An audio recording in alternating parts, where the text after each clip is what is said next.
Drone নিয়ে চায়নার মতো তেলেসমাতি হয়তো আর কোনো দেশ বর্তমানে দেখাতে পারবে না। সম্প্রতি চায়নার প্রায় ১৬,০০০ ড্রোন একসাথে উড়ে গিয়ে আতশবাজির এক অবিশ্বাস্য প্রদর্শনী তৈরি করে, যা দেখতে লাগছিল অনেকটা আকাশের গায়ে আঁকা ডিজিটাল ছবির মতো। এই অসাধারণ প্রদর্শনীটি সাধারণ কোনো শো ছিল না, এটি একই সাথে ২টি গিনেস ওয়ার্ল্ড রেকর্ড ভেঙে দিয়েছে। প্রথম রেকর্ডটি হল আতশবাজি বহনকারী সবচেয়ে বড় ড্রোন ফরমেশন, অর্থাৎ একসাথে এতগুলো ড্রোন আতশবাজি নিয়ে আগে কখনো ওড়েনি। দ্বিতীয়ত এবং সবচেয়ে অবাক করার রেকর্ডটি হল মাত্র একটি কম্পিউটার দিয়েই একই সময়ে বিশ্বের সবচেয়ে বেশি ড্রোন ওড়ানোর। মাত্র একজন ব্যক্তি একটি কম্পিউটার ব্যবহার করে ১৬,০০০ আলাদা আলাদা ড্রোনকে নিয়ন্ত্রণ করেছেন।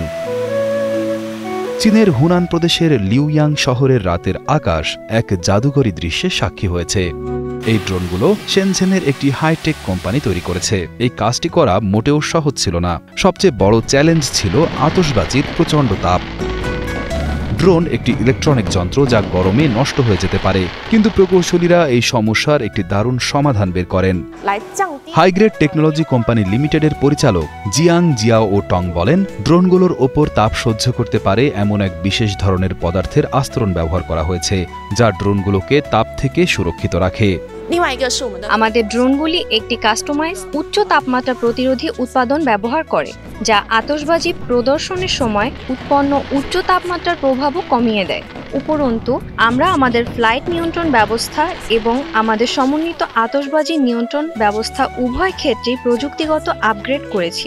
সব মিলিয়ে আমরা সফলভাবে ২টি গিনেস ওয়ার্ল্ড রেকর্ড স্থাপন করেছি।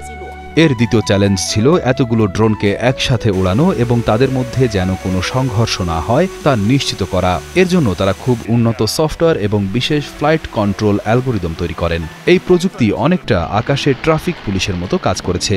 এটি নিশ্চিত করেছে যে প্রতিটি ড্রোন তার নির্দিষ্ট জায়গায় থাকে এবং অন্যের সাথে ধাক্কা না খায়। এই দুটি নিখুঁত নিয়ন্ত্রণের ফলেই তারা ২টি বিশ্ব রেকর্ড গড়তে সক্ষম হন।